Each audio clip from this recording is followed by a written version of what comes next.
I'm Fox 44 Skytracker meteorologist Nick Johnston here at the Cold River near Rutland, Vermont. Now, we've talked to longtime residents that have lived here for as much as 40 years and have never seen anything like this. Just in the short time we've been here, we've seen whole trees going by. You can see behind me, the trees have been backing up against that small island. Again, this is a scary situation, and unfortunately, as the heavy rain continues to fall, the flooding conditions are forecasted to get worse by later this evening. We'll continue to have updates for you, and stay safe.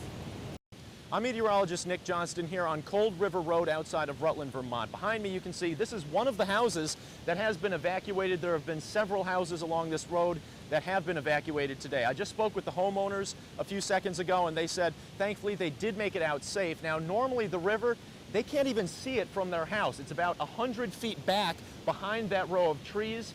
Obviously today that river is much closer to home. I'll continue to have updates and stay safe.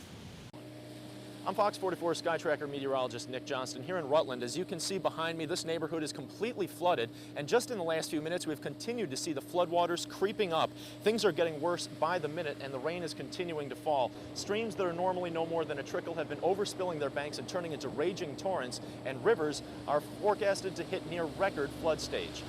Well, I came out this morning and it wasn't half as this high. And my husband come in and he says, you would need to come out here and see this. And then came up here 10 minutes ago and this is the worst I've ever seen it, and I've been here for 18 years. Coming up, we'll continue to have details for you and updates as needed, so stay tuned and stay safe. Here in Rutland, Nick Johnston. I'm Fox 44 Skytracker meteorologist Nick Johnston here in Mendon, Vermont. You can see behind me, this is Route 4, a major artery connecting Rutland to Killington, Vermont, and it has been completely destroyed by the flash flooding. You can see here in the river, pieces of the road scattered everywhere. It has been completely washed out, and unfortunately this is one of many roads that has suffered a similar fate. Stay safe out there and we'll continue to have updates for you. In Mendon, Vermont, Nick Johnston. I'm Fox 44 Skytracker meteorologist Nick Johnston here in Mendon, Vermont. Now, Route 4 was completely destroyed. Thankfully, this bridge has been spared, but not by much. The water rushing just inches below this bridge. Thankfully, it looks like this bridge will be spared. There have been no structural fractures, and it looks like the bridge is holding. Over here, you can see, while the bridge was spared, this small house has been completely consumed by the river. You can see it's already ripped the siding off, and it is being swallowed up by these raging waters. I'll continue to have updates for you in documenting this dangerous situation. In Mendon, Vermont, Nick Johnston.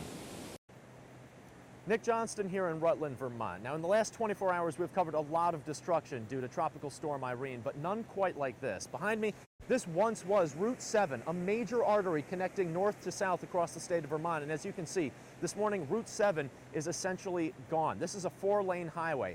And this is not something that's going to be able to be fixed in days or even weeks. The state of Vermont this morning is crippled, and it's going to be a long time before the state is whole again.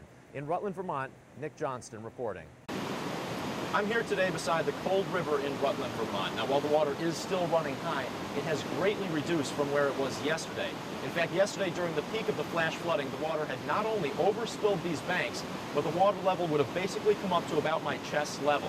And after several hours of those high waters throwing boulders and entire trees against the side of this bridge, Route 7 was essentially cut in half, severing it from the southern Vermont area. Now, Route 7 also flooded north of Rutland, which meant that the city of Rutland basically became an island. We spoke to several people last night who said they were trapped in Rutland and could not get outside the city to get to their homes because every road in and out of Rutland was closed due to flooding. Now, while water levels have receded today, it remains to be seen whether or not any of the roads that were closed last night due to flooding will be safe enough to be open today. In Rutland, Nick Johnston reporting.